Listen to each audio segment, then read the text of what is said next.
rejoignez, merci de votre fidélité. Bienvenue, mesdames et messieurs, voici les titres de votre journal. La Guinée ambitionne de construire le plus grand chantier naval d'Afrique de l'Ouest. Le ministre des Transports et les cadres du département étaient sur le site. Un autre projet d'envergure, symbole de souveraineté économique. Focus dans un instant sur le fonctionnement des écoles mixtes et étrangères en Guinée. Les cadres du ministère ont visité plusieurs établissements privés de Conakry. Ils ont 15 jours pour évaluer les programmes enseignés dans ces écoles. Moment de célébration et de reconnaissance pour les handballeuses guinéennes. Leurs médailles ou trophées sont présentés aux autorités sportives du pays. C'est le fruit de leurs exploits lors des compétitions africaines. Voilà pour le sommaire. Bonsoir à tous. Tout d'abord, le ministère du Travail et de la Fonction publique mène actuellement une série de consultations en vue de réformer l'État et de moderniser l'administration. Une importante rencontre vient de réunir les bureaux de stratégie et de développement des différents ministères autour de la planification des projets et politiques publiques. L'objectif est de renforcer la cohérence et la performance de l'action administrative. Mamadi Terna Kamisoko, Mohamed Sherif Kamara. C'est l'une des rencontres les plus stratégiques parmi les ateliers thématiques organisés par le ministère du Travail et de la Fonction publique dans le cadre du programme de réforme de l'État et de modernisation de l'administration publique PREMAP. Placé sous le thème « La chaîne de planification des projets, programmes et politiques publiques en République de Guinée », cette rencontre met au centre des échanges les animateurs des bureaux de stratégie et de développement BSD des différents départements ministériels. Nous sommes aujourd'hui en train d'organiser la 12e et la dernière thématique qui est consacrée sur la chaîne de planification des projets, programmes et politiques publiques en République de Guinée.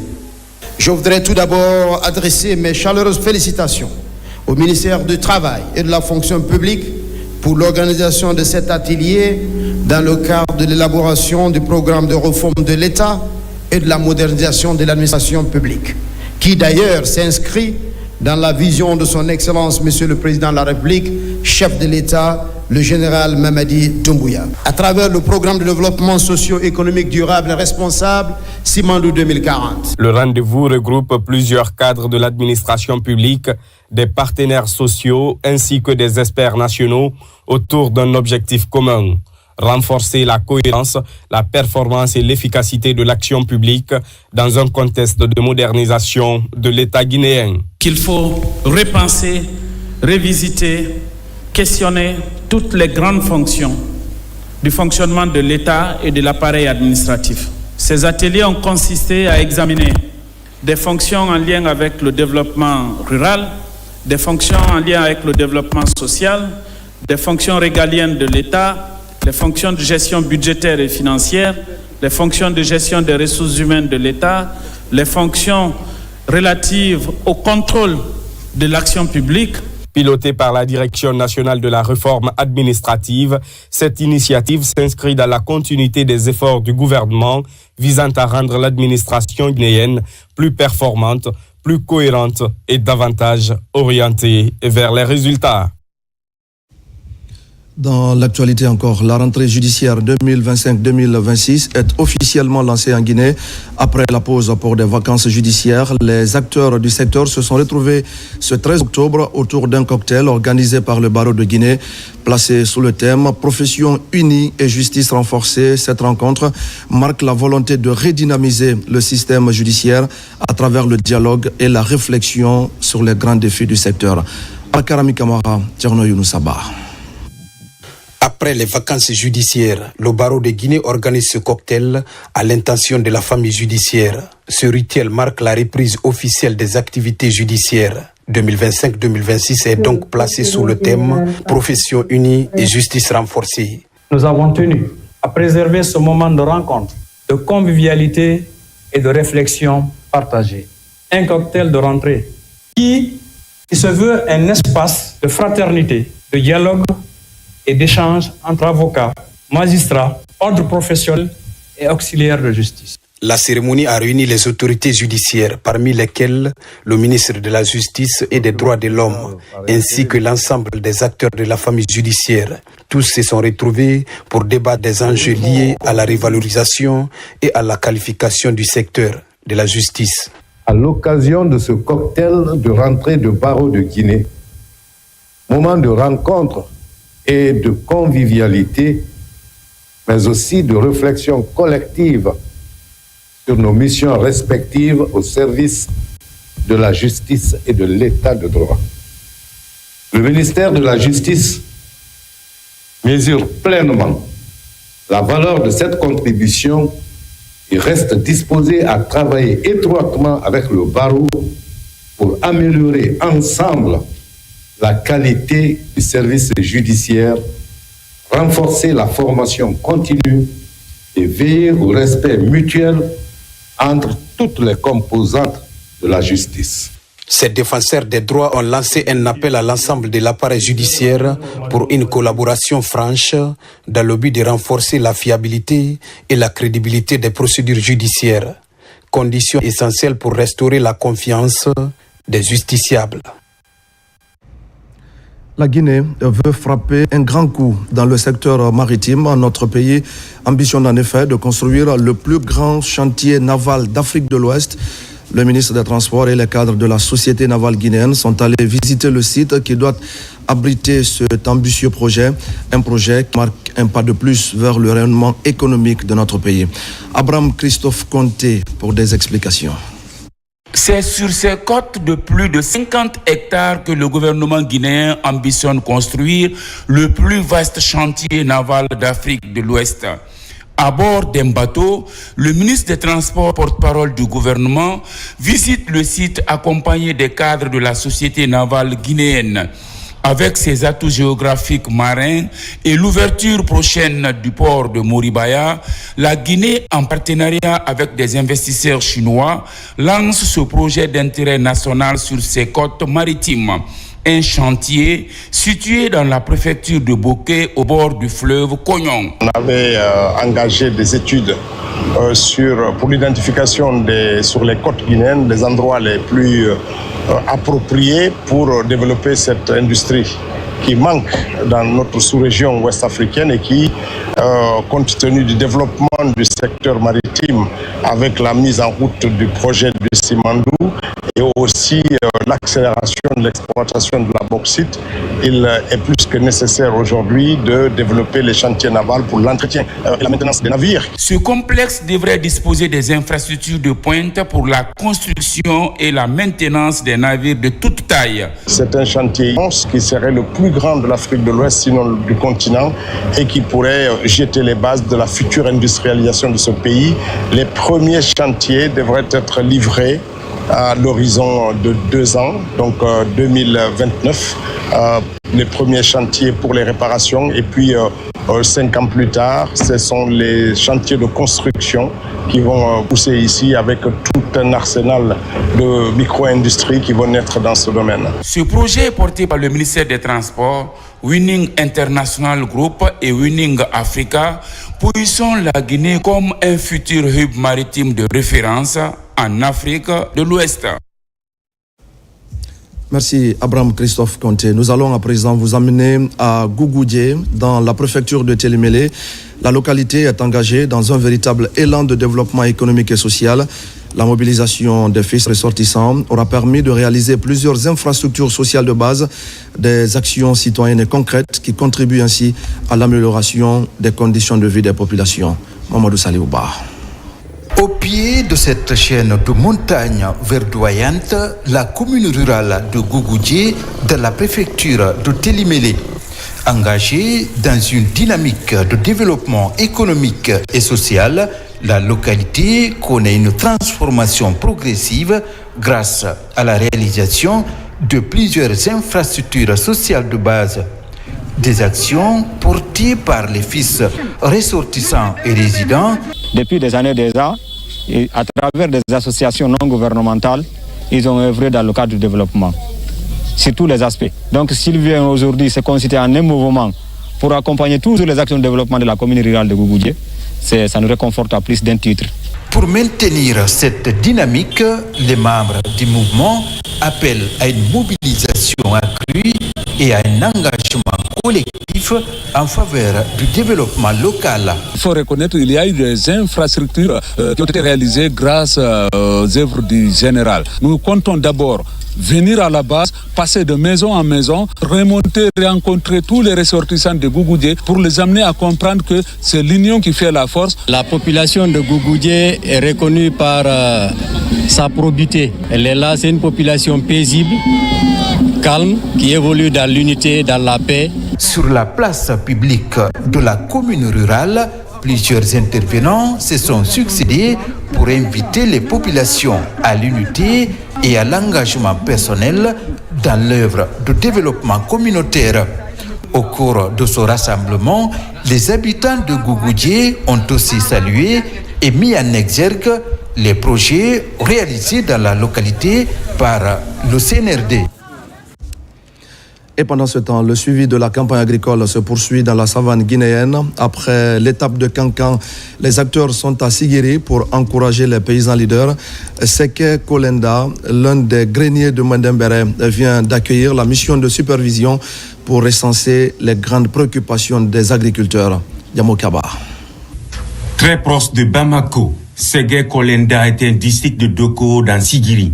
Au-delà de ses potentialités minières, Ségué est aussi un grand bassin de production. Au compte du suivi de la campagne agricole, on retrouve des paysans aux convictions vertes qui redonnent du sens à l'agriculture. Ici, ces plants de maïs et du riz bien colorés poussent de façon rassurante. Mais depuis le lancement de la campagne, nous sommes sur le terrain, à la recherche des problèmes auprès des producteurs. Mais je vous avoue que Sigiri, c'est une grande zone de production par excellence. Là où nous sommes, ils ont eu à réaliser 94 hectares de maïs. Ça, c'est différent du riz. Et vous-même, vous voyez comment le semis est fait. C'est-à-dire, toutes les opérations agricoles sont respectées. Les personnes ressources à Sigiri qui sont dans les champs et ne sont pas dans les mines, tels que vous voyez aujourd'hui. Il y a des gens ici qui sont prêts à travailler, mais c'est les matériels qui nous manquent. Derrière ces résultats satisfaisants, l'appui du gouvernement suivi à la loupe par le conseiller agricole de la localité. La moisson est pleine de promesses pour accroître la prévision et augmenter le revenu des paysans très passionnés. L'année dernière, nous avons gagné 6 000 sacs de maïs avec nos moyens rudimentaires. Si on avait les machines, on aurait gagné plus. L'accessibilité au périmètre maraîcher, le manque d'outillage et de formation restent les principaux obstacles pour appuyer la politique agricole. Ici, à Ségué Kolenda, l'agriculture est la meilleure alternative pour lutter contre l'orpaillage illégal qui a des effets dévastateurs sur des domaines cultivables. Et voilà qui nous amène à parler de la lutte contre l'insécurité alimentaire au niveau national et régional. Un atelier de renforcement de capacité des points focaux du cadre harmonisé s'est récemment tenu à Conakry. Il était question d'améliorer la qualité des analyses et la coordination entre les acteurs pour une réponse plus efficace aux crises alimentaires. Suleiman Kaba et Marouane Kamara. C'est dans cette atmosphère studieuse que les points focaux du cadre harmonisé venus des différentes régions du pays se sont réunis pour cette session de renforcement d'aptitude. Durant 6 jours, ces techniciens vont renforcer leurs compétences en analyse de la sécurité alimentaire et nutritionnelle. Un outil régional adopté par les pays du Sahel et de l'Afrique de l'Ouest afin d'anticiper les crises et de proposer des réponses adaptées. C'est d'analyser de façon objective le phénomène de sécurité alimentaire et nutritionnelle et faire des recommandations pour aider les autorités à la prise de décision. Développé par le comité permanent inter-État de lutte contre la sécheresse dans le Sahel et ses partenaires, ce renforcement de capacités s'inscrit dans la dynamique régionale d'amélioration continue du système d'alerte précoce. Il a été plusieurs fois recommandé pendant les analyses du CH pour tenir un atelier de renforcement des capacités de la cellule nationale. À l'issue de ça, les informations ont été remontées au bureau pays et au bureau régional. Et le PAM Guinée est disponible et nous sommes prêts à soutenir financièrement et techniquement. C'est une méthodologie régionale commune qui permet de d'identifier les zones et populations en insécurité alimentaire, classer la gravité de la situation en 5 phases, allant de minimale à famine, catastrophe, fournir des analyses essentielles, consensuelles, comparables dans le temps et entre pays. Cet engagement collectif contre l'insécurité alimentaire consolide le rôle du cadre harmonisé comme outil de référence pour la prise de décisions au niveau national et régional. Au même moment, un nouveau chapitre s'ouvre pour l'administration douanière à Zérekoré. C'est dans une ambiance solennelle que le nouveau directeur régional des douanes a pris fonction. Une cérémonie de passation de service empreinte de reconnaissance et de convivialité. Une cérémonie qui marque surtout la continuité du service public. Mohamed Saliou Paye et notre équipe en Guinée forestière. Ils étaient nombreux à se mobiliser pour ce moment fort. Autorités locales, cadres régionaux, services de défense et de sécurité, le patriarche de Zérekoré, ainsi que les représentants des 9 communautés de la commune urbaine. Tous sont venus témoigner leur soutien et leur reconnaissance à une administration en pleine transformation. Nous sommes contents du directeur sortant parce qu'il a œuvré, il a rempli ses fonctions dans l'honneur et la dignité. Votre passage à la tête de cette direction a été marqué par des grandes réalisations infrastructurelles. La construction, la réhabilitation et l'équipement de plusieurs postes et bureaux frontaliers. Sous son leadership, plusieurs chantiers ont vu le jour dans les postes frontaliers, traduisant sur le terrain la vision du chef de l'État, le général Mamadi Doumbouya, en matière d'une administration douanière plus efficace, modernisée et proche des réalités locales. Pour les 9 mois de l'année 2025, nous avons eu à réaliser 58 milliards 591 752 022 francs, soit un taux de réalisation globale de 158,04%. Je viens à Zérekoré pour accomplir une mission, celle de mobiliser des ressources pour l'État, mais aussi de protéger les citoyens, protéger l'économie de notre pays. Et pour accomplir cette mission, je tends ma main collaborative à tous les cadres de la région. Cette passation de service ouvre une nouvelle ère pour la douane régionale de Zérekoré, appelée à poursuivre sur la voie du professionnalisme et de l'excellence administrative. Cérémonie solennelle également à la base aérienne principale de Conakry. L'école de l'air a célébré la sortie de 2 promotions. Au total, ce sont 130 stagiaires qui ont obtenu leur certificat d'initiation à l'environnement aéronautique, tandis que 35 autres ont décroché le brevet supérieur des commandos fusiliers de l'air, une étape importante dans le processus de renforcement des capacités opérationnelles de l'armée de l'air. Caporal Sassa Tolno. Située dans l'enceinte de la base aérienne principale de Conakry, l'école de l'air accueille une cérémonie solennelle marquant la fin de la formation de 2 promotions. Il s'agit de la 7e promotion du certificat d'initiation à l'environnement aéronautique et de la 2e promotion du brevet supérieur des commandos fusiliers de l'air. Après 4 mois d'intenses activités, ils reçoivent leur précieux sésame. L'école de l'air est plus qu'une simple école. C'est un lieu d'excellence. Vous avez appris à repousser vos limites, à développer vos compétences et à renforcer votre esprit d'équipe.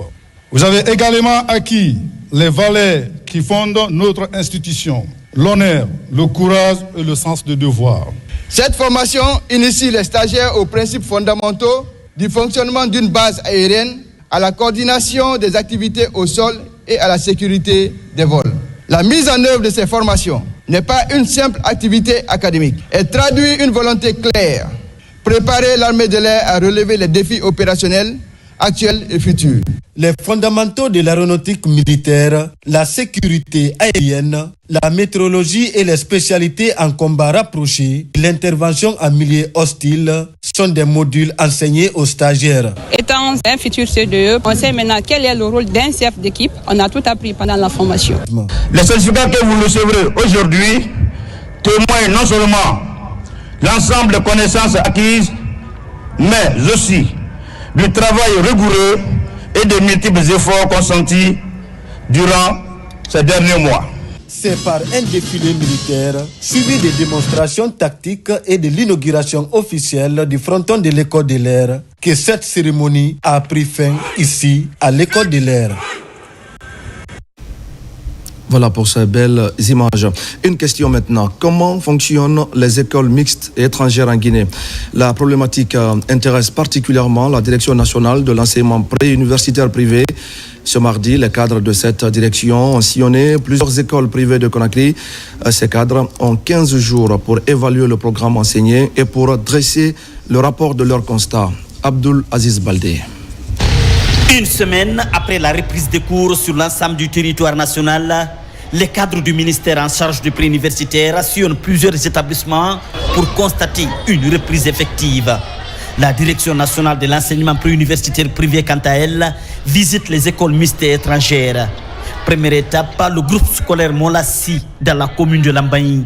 À quelques années, il n'y avait que 5 comme ça écoles dans toute la Guinée. Mais aujourd'hui, nous approchons la centaine.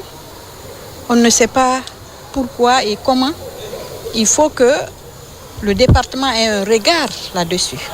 Nous voulons savoir, est-ce que ces écoles sont affiliées à d'autres institutions ou bien ils ont une autorisation de ces pays dont ils font le programme ici en Guinée. Et nous avons des documents guinéens et des documents français. Nous faisons 60% programme guinéen et 40% programme français.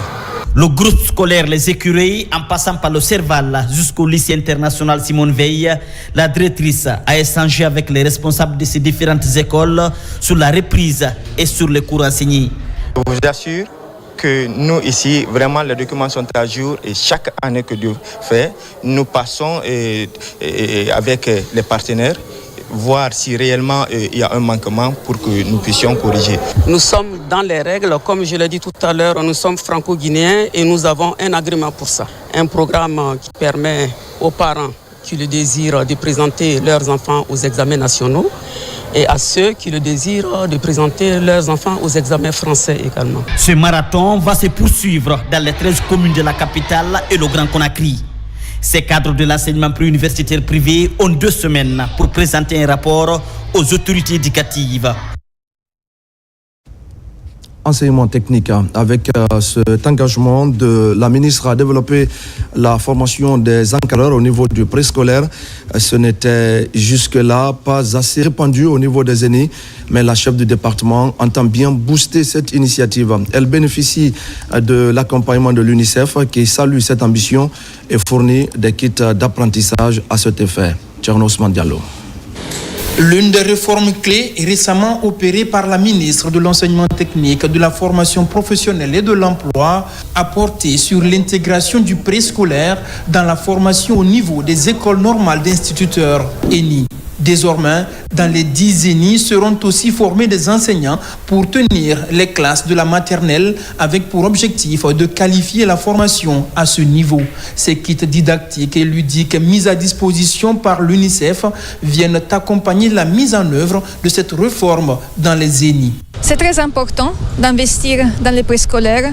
C'est le début de l'éducation. Ça commence vraiment au préscolaire pour préparer les enfants au primaire et au secondaire pour qu'ils restent et le maintiennent à l'école. Le développement de la formation préscolaire dans les ENI va aussi permettre de répondre à une demande croissante avec l'éclosion des écoles dédiées aux tout-petits et surtout au regard de l'attention particulière qu'elles méritent. Le chef de l'État a instruit que des réformes profondes et essentielles soient engagées au niveau du secteur de l'enseignement technique et nous sommes dans cette lancée. Donc cet accompagnement, ce partenariat avec l'UNICEF ne fait que traduire en fait cet engagement du chef de l'État, cet engagement du gouvernement pour renforcer davantage le système éducatif technique, mais surtout en mettant un accent particulier sur le développement des compétences de nos tout-petits. Avant l'arrivée de ces kits, le ministère de l'Enseignement technique a aménagé dans les ENI des bibliothèques avec pour objectif de dérouler un véritable programme à destination de ces écoles aux enjeux importants pour toute l'éducation nationale. Dans la préfecture de Forêt-Caria, les élèves de Fagné et Gbereire Bafila bénéficient de kits scolaires. Le geste des natifs de ces localités vise à soutenir l'éducation et à permettre à tous les enfants de bénéficier de meilleures conditions d'apprentissage.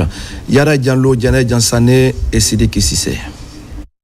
En ce début d'année, les élèves de Kili Fagné et Gbereire Bafila dans la préfecture de Forêt-Caria reçoivent des kits scolaires, un appui qui vise à réduire le poids des dépenses liées à la rentrée, tout en offrant à chaque enfant les mêmes chances de réussite à l'école. C'est un devoir pour nous de venir aussi soutenir nos jeunes frères et nos mamans aussi qui sont dans ce besoin pour pouvoir les soutenir dans les achats des frais de fournitures scolaires pour qu'ils puissent vraiment essayer de se concentrer sur l'essentiel qui est l'éducation. On est dans cette dynamique afin que l'éducation puisse être une réalité jusqu'au dans les fins fonds justement de nos districts. L'éducation, c'est une question de tous qui interpelle tout le monde. Les enfants sont notre futur.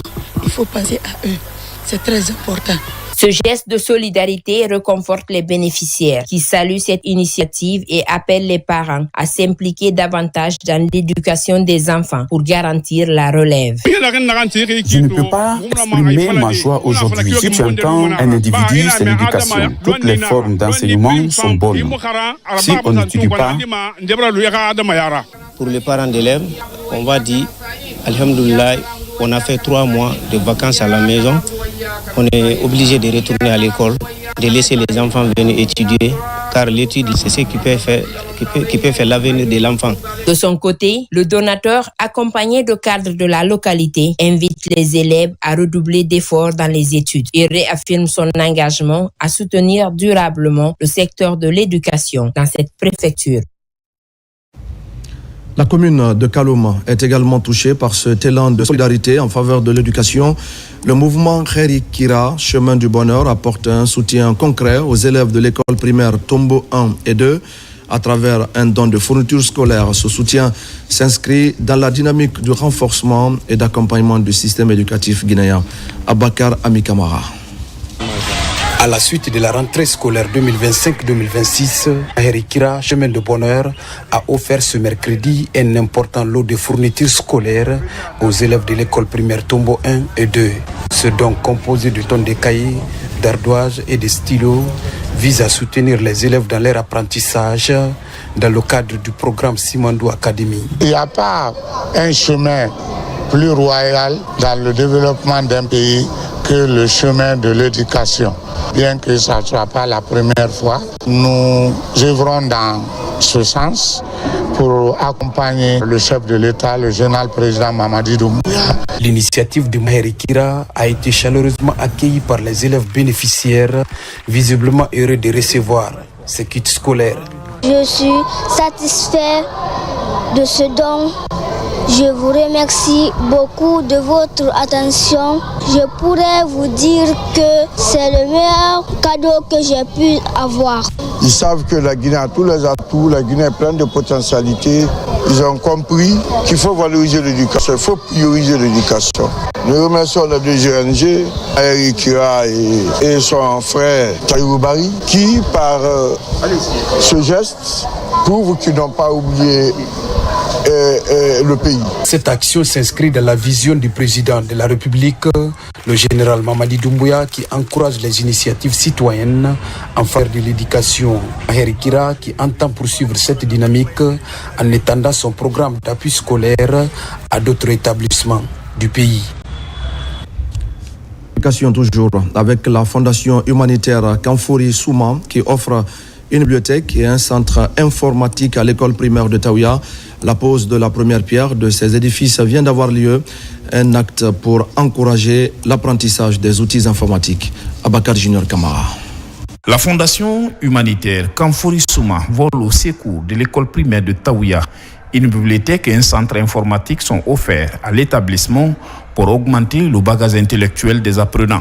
Ce jeudi, la pose de la première pierre de ces infrastructures a mobilisé les responsables de l'école et ceux de la commune de Ratoma. Face à ce geste hautement symbolique, les religieux, le personnel enseignant remercient très sincèrement et souhaitent que cela serve de motivation à d'autres Guinéens qui compte contribuer pour l'épanouissement de nos enfants. Nous sommes très satisfaits et nous pensons que cela s'inscrit dans la vision de la collectivité, dans la vision du chef de l'État, que chaque citoyen, où qu'il soit, doit savoir qu'il a le devoir ultime de contribuer au développement du territoire, de sa collectivité, de sa localité. Après la réalisation de cette mosquée, la Fondation Kamfori Souma réalise cette bibliothèque et ce centre informatique qui vont aussi permettre aux enfants de faire des recherches et maîtriser des outils informatiques indispensables aujourd'hui à toutes les activités.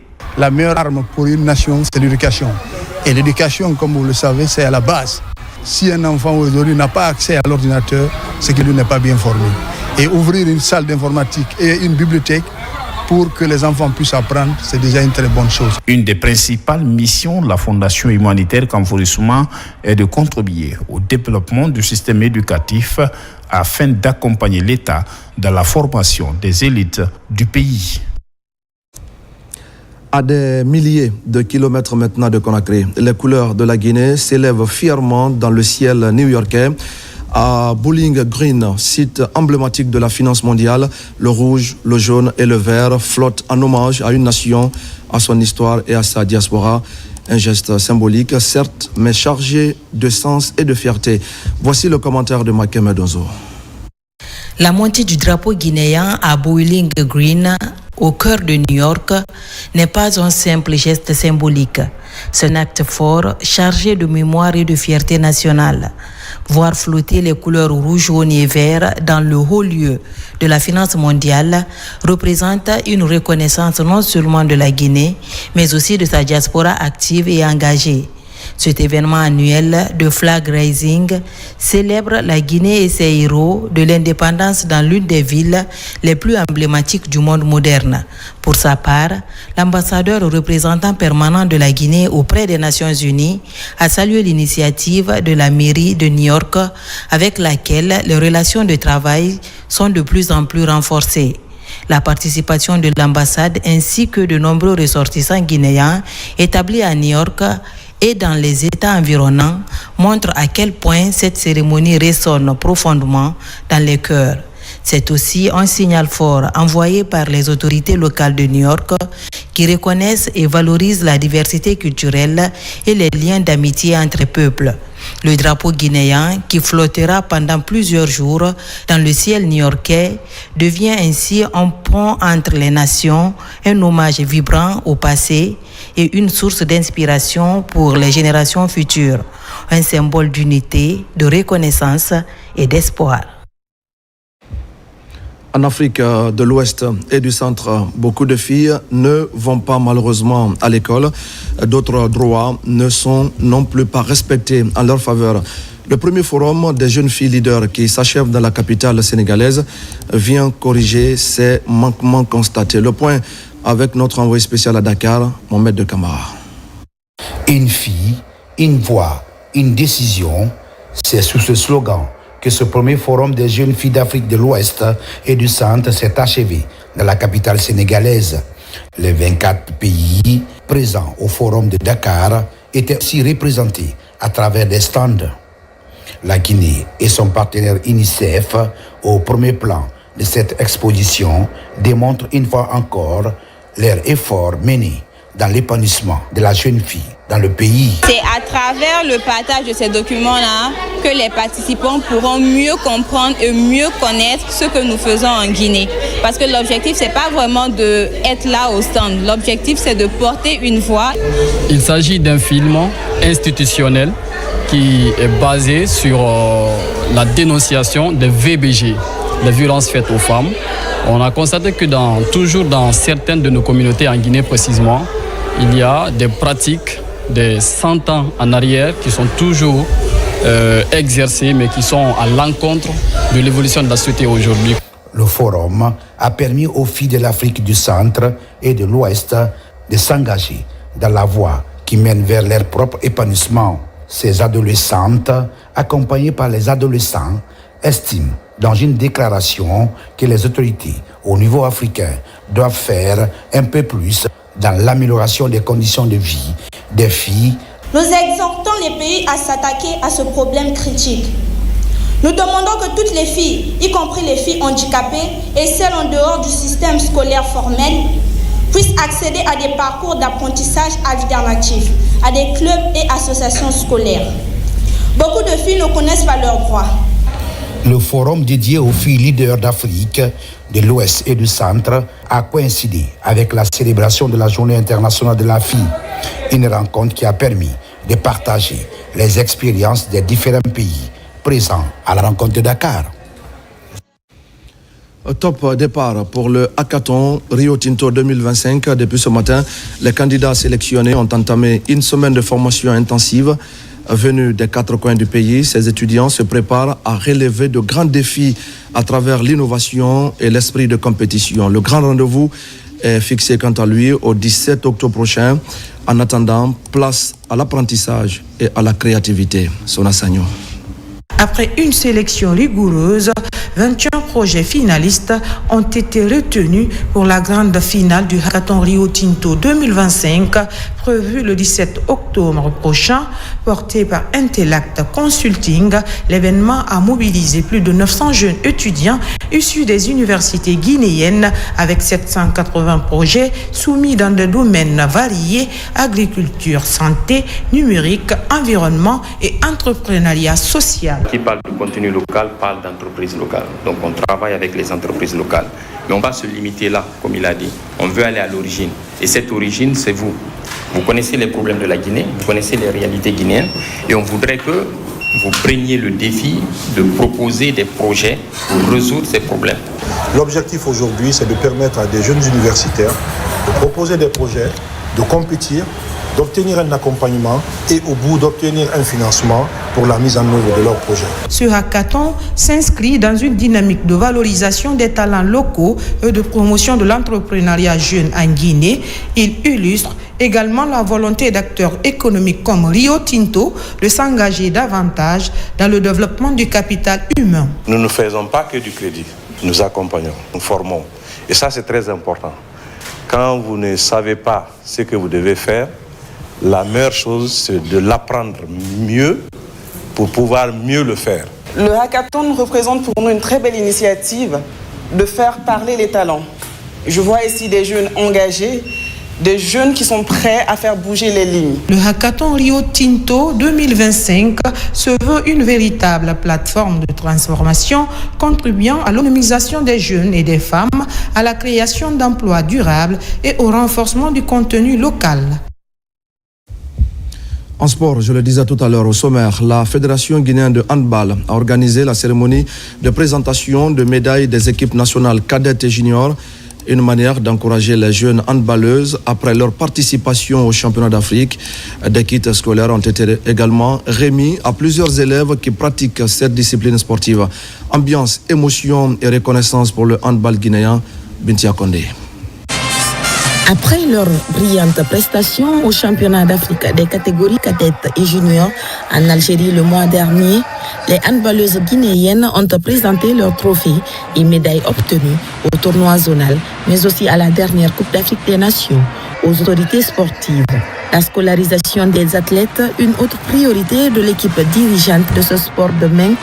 L'occasion a été aussi mise à profit pour offrir au club des équipements, des kits scolaires permettant aux élèves de bien démarrer l'année scolaire 2025-2026. Je suis très contente, très satisfaite par rapport à l'accueil. Je pense bien que ce ne serait pas la dernière, Inch'Allah. Et du coup, je remercie la fédération, la nation, tout le monde en un mot. Je pense que c'est une très bonne initiative de la part de la Fédération guinéenne de handball. On encourage ces joueurs à faire le sport et accompagner du côté des études. Les autorités sportives se réjouissent de la performance de nos Amazones et promettent de les accompagner pour les prochaines échéances. une fierté, mais c'est un travail d'équipe. Aujourd'hui, ce n'est pas seul qui est devant vous qui parle, mais c'est toute une équipe qui est derrière. Ce mérite revient à tout le monde. C'est une équipe, ça fait presque 15 ans que nous travaillons ensemble et c'est cette victoire qui est en train d'être payée aussi. Grâce à l'accompagnement de l'État guinéen, c'est le lieu pour dire merci au chef de l'État pour tout ce qu'il est en train de faire pour le plan du sport et plus particulièrement pour le handball. Il était important de venir célébrer la fédération, l'ensemble de l'encadrement, les journalistes sportifs et tous ceux qui se battent. Donc c'est une célébration multiple que nous sommes venus faire. À rappeler que ces équipes nationales cadettes et juniors sont qualifiées à la Coupe du Monde et au challenge intercontinental de leur catégorie prévue courant 2026. Page noire de ce journal avec l'éducation guinéenne qui perd l'un de ses piliers. Ibrahima Bari, plus connu sous le nom de Koto Bari, ancien proviseur du lycée Imbaya, s'est éteint dans la nuit de samedi à dimanche des suites de maladie. Ce lundi, une foule émue s'est rassemblée pour lui rendre un dernier hommage. Parents, collègues, anciens élèves et membres du gouvernement ont salué la mémoire d'un homme qui a profondément marqué des générations d'élèves. Le récit de cette journée d'émotion et de recueillement avec Moussa Bangora. Vous avez été reconnaissant, que Dieu guide vos pas.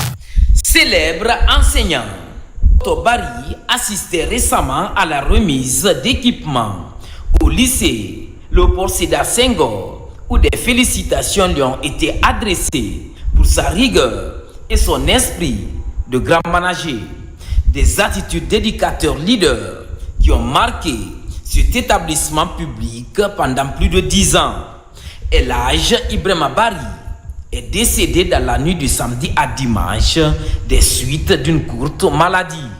Après la levée du corps à l'hôpital sino-guinéen, un dernier hommage lui a été rendu au lycée Imbaya. Nous ne nous attendons pas à te perdre maintenant.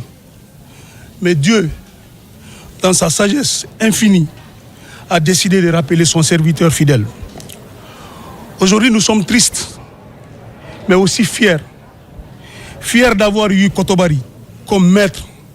Fiers d'avoir pu l'honorer avant son départ. Fiers d'avoir partagé avec lui ces derniers instants. À toi, Koto Bari, éducateur d'exception, spirituel de plusieurs générations, nous disons merci. Aujourd'hui, toute la famille sort ici la tête haute. Nous vous remercions. Si tout ce que vous avez dit ici est vrai, ne pleurez plus. Priez pour le repos de son âme. Et priez que les acquis qu'il a laissés soient une pérennité pour une nation. Anciens élèves, parents, amis, collaborateurs et proches du défunt étaient tous mobilisés. Son départ laisse un grand vide dans nos rangs. En 1990, il est nommé proviseur du lycée jusqu'en 2002. Durant cette période, il a organisé, coordonné et dirigé ce temple du savoir avec un effectif de plus de 8000 élèves et 150 professeurs avec les meilleurs résultats au baccalauréat durant des années. Aujourd'hui, plusieurs centaines de ces anciens élèves sont devenus des hauts commis de l'État en Guinée et à l'international. Au nom du président de la République, le général Mamadi Doumbouya, au nom du Premier ministre, chef du gouvernement Amadou Riba, je voudrais remercier très chaleureusement l'amicale qui a voulu célébrer Koto Bari. Leur représentant disait qu'il a compris que la rigueur, l'exigence qui conduisait le travail de Koto Bari était en fait l'expression de l'amour qu'il avait pour ces jeunes. Je voudrais vous dire de continuer à honorer sa mémoire. La cérémonie d'inhumation a lieu ce lundi au cimetière de Dapompa, où reposera à jamais le proviseur Elhaj Ibrahima Bari, un grand serviteur de la République au parcours atypique. Que l'âme de Koto Bari repose en paix. Amen. Mesdames et messieurs, c'est la fin de ce journal. Merci à tous de l'avoir suivi, notamment dans les préfectures de Télémélé, Forekaria et Dinguiraï.